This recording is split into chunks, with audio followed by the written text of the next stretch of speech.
Everyone, আজকে আমি আপনাদের সাথে শেয়ার করব বাঙালিদের one of the favourite dish আলু পোস্ত।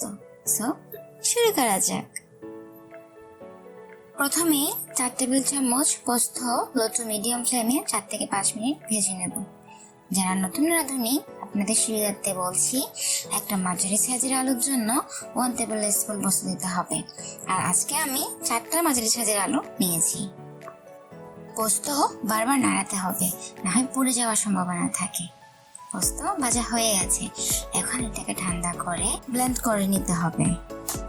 ব্লেন্ড করার সময় অবশ্যই প্রথমে শুকনো অবস্থায় এবং পরে সামান্য জল দিয়ে ভালোভাবে ব্লেন্ড করে নেবেন।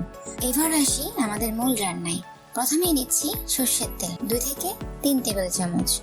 আর অবশ্যই আলু পোস্ত সর্ষের তেল দিয়ে রান্না করার চেষ্টা করবেন, তাহলেই কিন্তু অথেন্টিক টেস্টটা পাবেন। তেল গরম হয়ে গেলে সামান্য কালো তিল দিয়ে দেব, আর 5 ফোড়ন দেব 1/3 টিস্পুন। 5 ফোড়নটা পুরোটাই অপশনাল। আমার এবং আমার ফ্যামিলি 5 ফোড়নের গন্ধটা বেশ ভালো লাগে। পুরো বাড়িতেই একটা নিরামিষ রান্নার ফ্লেভার চলে আসে। আপনারা চাইলে অ্যাভয়েড করতে পারেন। এবার ভিজিয়ে রাখা আলু দিয়ে দেব। প্রথমে 2-3 মিনিট ভেজে নেব, পরে হলুদ এবং লবণ অ্যাড করব। আলুর সাইজ বড় ছোট 2 রকমেরই হতে পারে, আপনারা আপনাদের পছন্দ মতো কেটে নেবেন। আমি আলু কেটে ধুয়ে 10 মিনিট পানিতে ভিজিয়ে রেখেছিলাম, যাতে আলুর এক্সট্রা স্ট্রেসটা চলে যায়।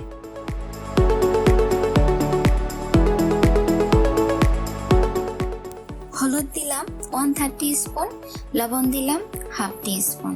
আলুটা 5 থেকে 6 মিনিট ভাজবো। লাল করে ভাজতে হবে না, জাস্ট হালকা ভাজবো, যাতে আলুর কাঁচা গন্ধটা চলে যায়।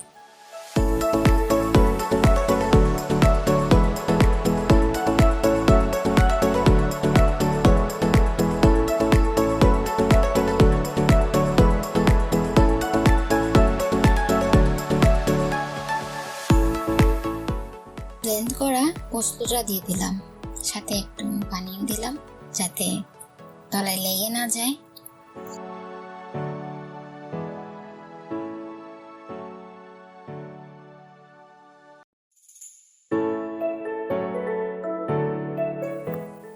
এক মিনিট নাড়াচাড়া করার পর দিয়ে দিলাম কাঁচা লঙ্কা 3-4টে। আদা বাটা দিলাম 1/2 টিস্পুন, সাথে ব্লেন্ডারের চকটা ধুয়েও দিয়ে দিলাম। আমি একটু কষিয়ে রান্না করা পছন্দ করি। আপনারা চাইলে সিম্পল ভাবেও করতে পারেন। যেমন আলু ভাজার পর 1 থেকে 1.5 কাপ পানি দিয়ে 10-12 মিনিট মিডিয়াম ফ্লেমে রান্না করতে পারেন।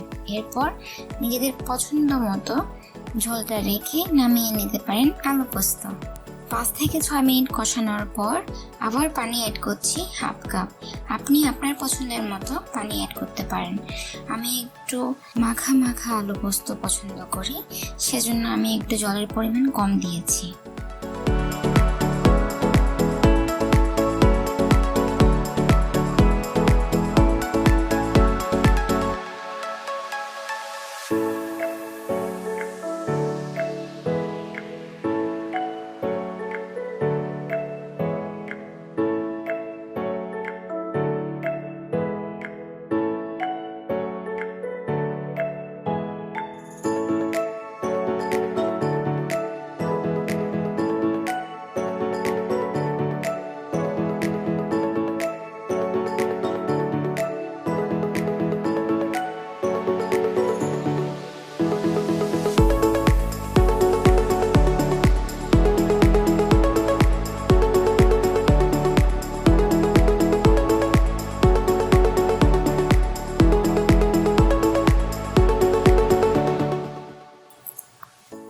এবার জল দিয়ে আরো 5 মিনিট ফুটাবো।